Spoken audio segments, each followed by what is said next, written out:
Good morning, everybody. I have been baking up a storm this morning, getting ready for visitors over the holidays. Right now, I have a pound cake in the oven, and oh, it smells so good. You know, pound cake and baking days always make me remember my grandmother. I used to love visiting her when I was growing up. I'd get to her house and go straight to her cold room.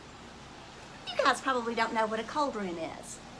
Well, back in the days before refrigerators and air conditionings, a cold room was a place in the house that stayed cooler than other rooms. So in her house, it was a north-facing bedroom, and she'd keep the shades down so the sun couldn't come in, and it was under a shade tree, and she'd keep the door closed, and that room stayed cool. So she called it her cold room. And that was where she kept all her cakes and her pies. For when visitors came a-calling, they'd sit on the front porch, drink a glass of iced tea, maybe have a piece of pie or a piece of cake, and they'd visit, and I always just looked forward to what she was going to have in that cold room, and I would want to bite up everything. She might have coconut cake and pound cake and chocolate cake and persimmon pie and pumpkin pie and pecan pie, maybe some chocolate pie. And my grandmother would say to me, "Eat, Carol, your eyes are too big for your stomach." Which brings me to today's story. It's a Danish folk tale that was retold by Jack Kent, and it's called The Fat Cat. And this is how it goes. Once upon a time, there was a little old lady who had a hankering for some rice pudding. So she built up a fire in her fireplace. She filled up a pot with some water and a little bit of milk and a little bit of sugar, and she brought that to a boil, and then she added some rice, and she began to stir. Because the secret to a good rice pudding is that you gotta stir it all the time. Well, she stirred, and then sniffed. It was about ready. She decided to take a taste. Ooh, it needs salt. But she was out of salt. What was she going to do? She looked around her room and she saw her little cat sleeping in the corner. And she said, little cat, wake up. Come over here and stir this rice pudding for me while I go to the market to buy some salt. And that little cat said, meow. And he got up, he padded across the room, and he took that spoon and began to stir. So the little old lady put on her coat, her hat, grabbed her purse, and went out the door. Well, the little cat stirred for just a little bit when he sniffed. It smelled good.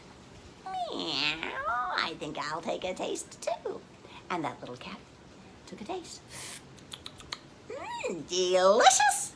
He ate all that rice pudding, and then he ate the pot too.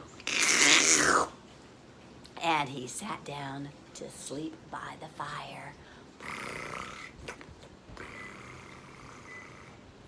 Well, it wasn't long before the little old lady returned with the salt. But when she saw her cat, she realized something was amiss. She said, "My little cat, you're so fat. What have you been eating?" And the little cat said, meow. First I ate the rice, then the pot too, and now I'll eat you. And he did. He began to walk down the road. Hadn't gone too far before he ran into a neighbor called Sko Hottentot. And Sko Hottentot said to him, "My little cat, you're so fat. What have you been eating?" And the little cat said, meow. First I ate the rice, then the pot, then the little old lady too, and now I'll eat you. And he did. He kept on walking down the road, hadn't gone much farther when he came to Sko Hottentot's brother, Sko Lincolnlot. And Sko Lincolnlot looked at him and said, "My little cat, you're so fat. What have you been eating?" And the little cat said, meow. First I ate the rice, then the pot, then the little old lady too. Then I ate Sko Hottentot, and now I'll eat you. And he did. Well, he kept on walking down the road. Hadn't gone much farther when he saw 5 little birdies in a flock. And those 5 little birdies tweeted, tweet, tweet, tweet, tweet, tweet. My little cat, you're so fat. What have you been eating? And that little cat said, meow. First I ate the rice, then the pot, then the little old lady too. Then I ate Sko Hottentot, Sko Lincoln-Lot, and now I'll eat you. And he did all 5 little birds. Can you help count with me? 1, 2, 3, 4, 5. He continued walking down the road. Hadn't gone much farther when he saw a little woman with a pink parasol, which is an umbrella.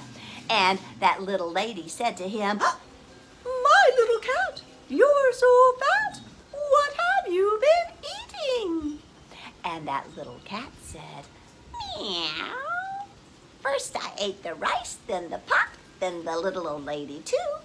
Then I ate Sko Hottentot, Sko Lincoln-Lot, 5 little birdies in a flock, and now I'll eat you. And he did, pink parasol and all. He kept on walking down the road. He was feeling pretty full, but he was still up for more adventure. Hadn't gone too much farther. He saw 7 children playing. And those 7 children said to him, my little cat, you're so fat. What have you been eating? And the cat said, meow. First I ate the rice, then the pot, then the little old lady too.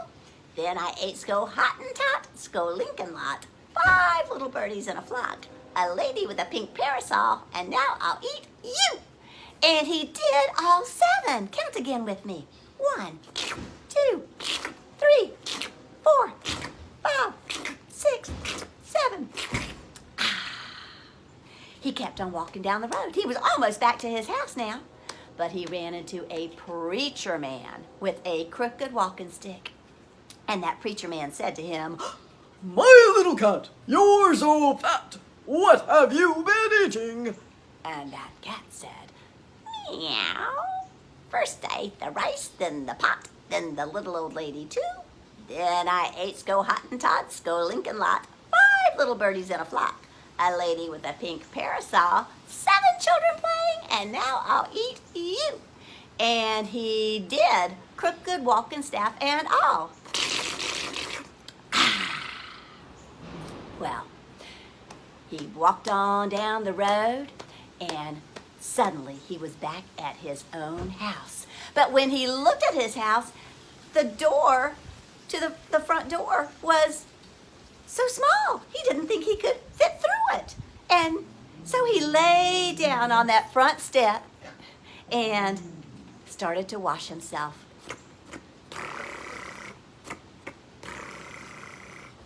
It was then that the postman came along, and the postman saw that cat and said, My little cat, you're so fat. What have you been eating? and that cat said, meow. First I ate the rice, then the pot, then the little old lady too. Then I ate Sko Hottentot, Sko Lincoln-Lot, 5 little birdies in a flock, a lady with a pink parasol, 7 children playing, and a preacher with a crooked walking stick. Now I'm going to eat you. But the postman said, No, not so fast. and he jumped on the tummy of that fat cat. And that fat cat went, Brrrr. and out popped a preacher with a crooked walking stick who said, Oh my goodness, I must preach about Jonah and the whale this Sunday. followed by 7 children playing who said, that was fun, can we do it again? Followed by a little lady with a pink parasol who said, oh my goodness, that was a very, very large cloud. It was so dark in there. Followed by 5 little birdies in a flock who flew away. Followed by Sko Hottentot and Sko Lincoln-Lot who walked on home. Followed by the little old lady, the pot, and the rice. The little old lady scooped up the rice, put it back into the pot, and then carried it on into the house, where she added some salt and sat down to a nice supper. And that is the story of the fat cat, which is a great cautionary tale about don't let your eyes be too big for your stomach. So go forth and enjoy your holiday dinner, but save a little for leftovers. Love to you all. Mwah. Hope to see you soon.